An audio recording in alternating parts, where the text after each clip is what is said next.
The big tree. Everyone was full of ideas. We could bring some small boards to put across the branch and make a little platform, said Colin. We have get some in our shed and tie a rope them on with, said Jack. Yes, cushions to sit on, said Palm.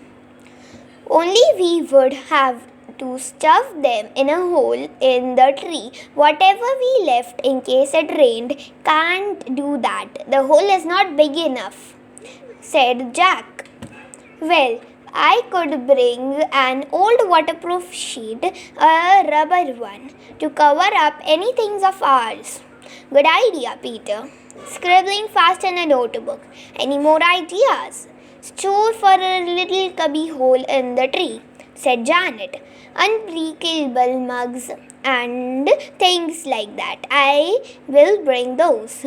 Mummy always lets us whatever they want.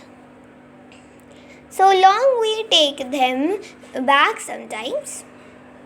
Can't do that. Oh, okay. This is fine, said Peter, scribbling quickly. Boards to make a platform. You can bring those, Colin. Rope to tie to them, said Jack. I will bring that. Cushions for me, said Palm. Rubber sheet for me, said Parma. Mugs for me, said Janet. What about you, George? I'll bring some food to store it in the cubby hole. Yeah, surely. So jolly. We are going to have a glorious time. It would be wonderful meeting place. Don't you go and tell your awful sister of yours, Jack. As if I would tell Susie Ann, said Jack. Well, then we shall begin making the tree house. Why not tomorrow, said Peter. Nobody is going away to the sea just yet. It shouldn't take us long to put everything together up here. The place is just made for a tree house. A loud sound of howl rose up from the foot of the tree. Then there came scrambling noise. Oh, poor Scamber, said Janet. It has been good for anything waiting us for there. I guess he wishes up to climb like our cat. He would be besides in half a jiffy. We are coming, Scamper, said Peter, and took a last look at the round tree.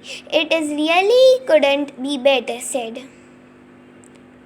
And there's only more thing to hope for. What's that? Asked Jack, climbing down. Something for Secret 7 to do.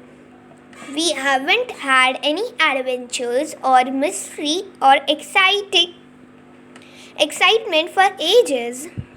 I'm glad you said that, said Palm. When you say things never happen, they always do. I hope you are right, said Peter, and parted the leaves of the tree became him. When a long way we can see, he said, right over the woods across a hill, a road up to the windy hill too, and the cars on it. Come on, said Jack, who was halfway down the tree. It is jolly late today. I shall get a row. I know I shall. Mother says our meetings are always last hours too long.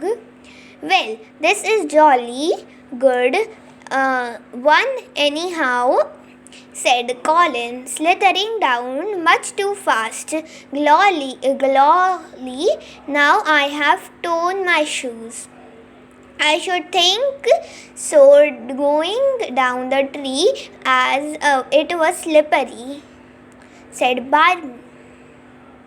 Scamper gave them a tremendous welcome and leapt after one another as the secret seven jumped to the ground, barking and licking with all his might. Peter laughed. "Oh, poor Scamper, you won't like a new meeting place, would you? I say, look, give a Scamper a hole.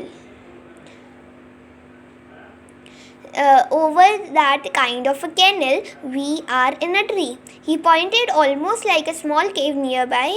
It was old and rotten, and a hole was appeared in the fruit of the trunk, would just about to fit Scamper.